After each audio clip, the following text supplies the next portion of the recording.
The video you're about to watch absolutely changed how I'm thinking about my on-the-go and desktop workstation, so you're not gonna wanna click away. I learned so much in this interview. I hope you enjoy it. I hope you learn a lot, and I hope it ultimately helps you create a better workflow and system for you. So I'm here with Lyle at the Intel booth, and he is clearly the Thunderbolt master. He's got a ton of knowledge on this, and we're talking about really the advantages of now more systems having Thunderbolt 5. Thunderbolt 4, as he's been explaining to me, is a connection into your PCIe lane on the laptop. Thunderbolt 5 takes it to the next level. So let's talk about the advantages of choosing a system with Thunderbolt 5. So Thunderbolt 5 is really targeting gamers and creators, right? It gives you that we're going double the bandwidth from Thunderbolt 4, which is 40 gigabits per second, which is probably the baseline now, right? Thunderbolt 4 is the baseline, 40 gigabits per second for all your USB peripherals and your docks and everything like that for your video. Thunderbolt 5 takes it to the next level, doubling that to 80 gigabits per second, bidirectional, right? And then even with bandwidth boost, bumps it up to 120 gigabits per second if you add even more monitors and higher refresh rates for that gamer or creator. So that's where Thunderbolt 5 really takes it to the next level. High performance external storage, lots of high resolution, high refresh rate monitors. Yeah.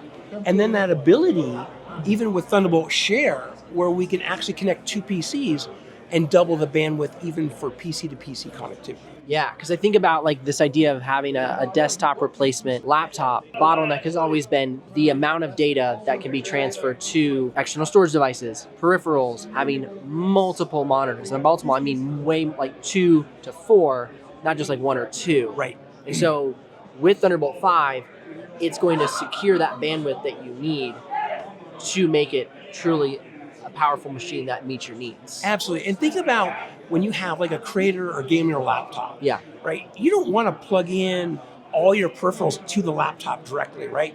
Your webcam, your external microphone, your headset, it gets messy. Your keyboard, your mouse, all that stuff, your audio. But you can plug that all into your Thunderbolt 5 dock, as an example. And then that single cable goes to your Thunderbolt 5 port on your laptop. Yeah.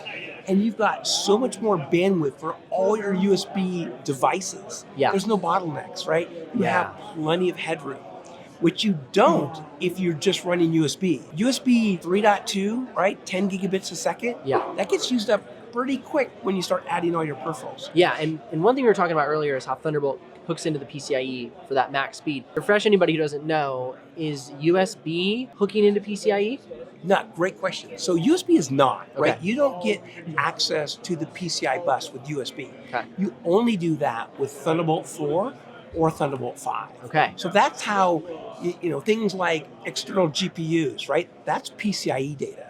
Or external storage, actually with Thunderbolt, that's all PCIe data. Yeah. So that's why Thunderbolt storage is so much faster Yeah. than USB. So there's a difference between bandwidth, 10 gigabits a second or 5 gigabits per second, or even 20 gigabits per second with USB. Yeah. But once you go to Thunderbolt 4, 40 gigabits per second total bandwidth, and you have access to PCIe much faster. Well, I just think about like the whole idea again of a desktop replacement. You mentioned Asus, their new external GPU. That's US, not USB. Aha, caught myself. Thunderbolt 5. Thunderbolt 5. And because it's Thunderbolt 5, you could literally have a thin and light laptop become your desktop replacement because you come home, plug into your hub's connected to a Thunderbolt 5 external GPU, it's plugged into tons of storage drives, it's plugged into tons of monitors, so you don't have to have this massive gaming laptop spending tons of money. Right.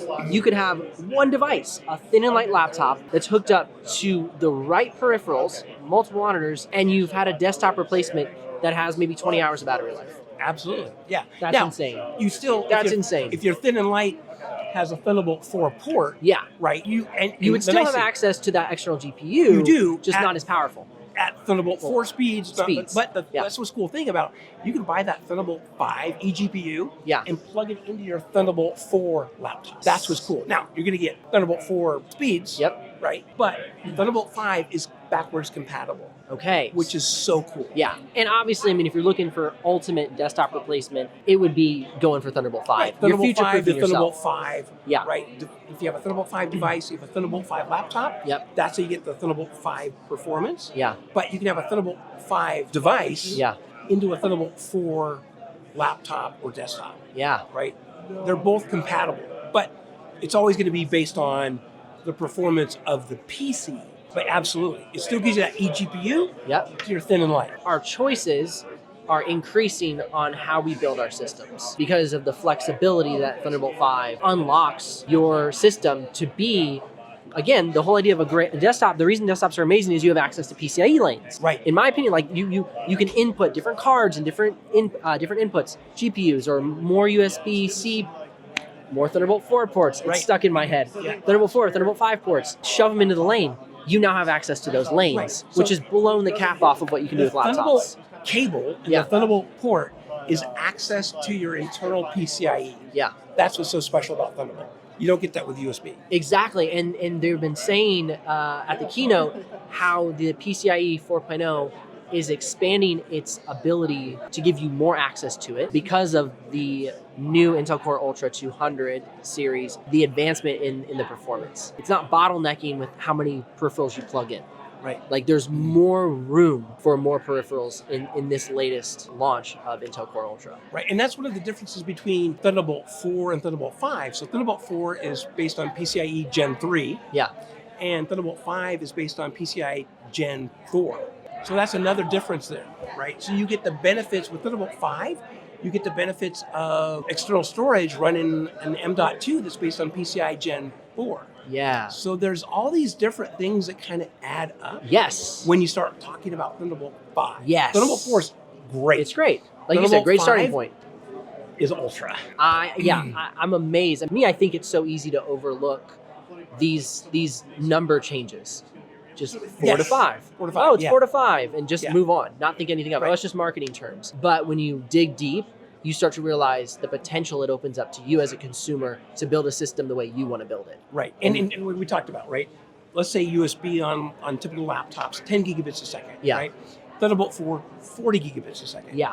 Thunderbolt 5, 80 gigabits per second. Yes. Right? And then that starts to matter. You add things like we were talking about earlier, like Thunderbolt Share, where now I've got PC to PC connectivity Yeah. over that Thunderbolt connection. Yeah. So I can do screen sharing and file copies. Yeah. So there's a whole level of Thunderbolt goodness. Not only is it devices, docks, monitors, storage, eGPUs, Yeah. but PC to PC connectivity. Thunderbolt 4 to Thunderbolt 4, Thunderbolt 4 to Thunderbolt 5, Yeah. Thunderbolt 5 to Thunderbolt 5. All these combinations can really make someone more productive. Yeah. Well, there's some use cases you were sharing. One would be I keep my editor. I don't keep my editor. It sounds like I keep him somewhere. My editor is local, is what I'm trying to say. And so I don't like to do, like super remote. So he'll come to the house, I'll hand him drives, or he'll come to the house and bring his laptop. So instead of me doing everything transferring based on a drive, I can hook up his laptop to my laptop, transfer the project in half the time. Right, because you're more efficient. Also, right? yeah, and You're not also plugging in a drive, copying it, Yes. unplugging it, Yeah. bringing it over to the PC, plugging it in, Yep. bring up File Explorer, Yep. copy it over. With something like Thunderbolt Share, you plug it in, and it's like you have access to both PCs in one application. Yep. And you simply drag and drop. Yeah. Now, one of those PCs or your accessories has to be Thunderbolt Share licensed, Yes. as we talked about. Yeah. What he means by that is there are Thunderbolt docks that are licensed with Thunderbolt Share technology. And so you could, in essence, have two laptops that both have Thunderbolt capabilities. So explain how the docks interact and in this situation. You With said Thunderbolt Share. there's Thunderbolt Share, and that can be found in a dock. Yes. So talk through that. Yeah, What are the so- requirements? Okay, so Thunderbolt, of course, is the hardware portion of things, right? Yeah. Your laptop may have a Thunderbolt port. Yeah. Your desktop may have a Thunderbolt port. Yeah. Right? and then there's Thunderbolt Share, which is software. Yes. So Thunderbolt Share is licensed either to a new PC, a laptop, or a desktop Yeah. from the manufacturer. So that manufacturer said, hey, you know what? I've got Thunderbolt ports. I also want to be Thunderbolt Share licensed, right? So then I load the software on both, and it looks and says, hey, I'm Thunderbolt Share licensed, and to only one of them, and then they connect. Okay. So Now, let's So, say yeah. that's in the case of if I have a PC. Yeah. This a new PC with Thunderbolt Share. Okay. But let's say I'm like, man, I don't have a new PC with its license for Thunderbolt Share. Yes. No problem. Okay. You go and you can buy a new Thunderbolt dock, as an example. Okay. This Thunderbolt Share license. Okay. And so what that means now is I go buy Kensington, Cable Matters, IO Gear. Yep. Doesn't matter, right? Any of these different docks, there's Thunderbolt Share license. Yeah. I bring it home, plug it in, download the Thunderbolt Share software. Yep. Which is free. You can Yep. download that and put it on all my PCs. Okay. Then when I run the software, it checks to say, is my PC licensed? Yes or no? Okay. Oh, I'm connected to this Thunderbolt dock. Is it Thunderbolt Share licensed? Yes Okay. or no? Oh, it is. Good. I can make a connection between my two PCs. Got it. That's how it works. So any device connected to my Thunderbolt topology, Yes. only one of them has to be Thunderbolt Share licensed. Okay, that was the question then. So I could have, let's say you have a client, you did a video editing project. They're not interested in adding new software to their computer, but your dock and your personal computer are licensed. They could plug their computer into the dock, which then connects to your computer, and you could transfer those files. But you still need to have them install the free Thunderbolt Share software Okay. on their PC. Okay, got it. So there is that still There that is software. requirement. The software does is get the loaded requirement. on a tiny little installer, Yeah, right? yeah. Really super lightweight, but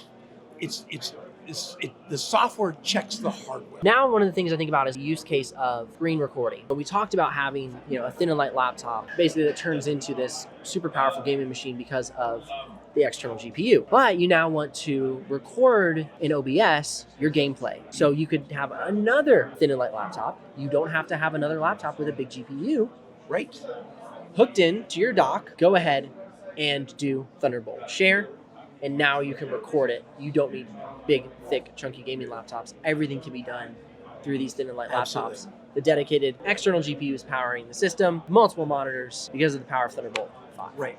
Or Exactly. 4, but Right. mainly 5 Because because how much transfer. Thunderbolt Share uses all that bandwidth Yeah. that Thunderbolt has. Yes. Right? So when it does screen capture, it's actually capturing uncompressed full resolution. When you showed me the 2K Yes. on that screen and this screen, Uncompressed. uncompressed.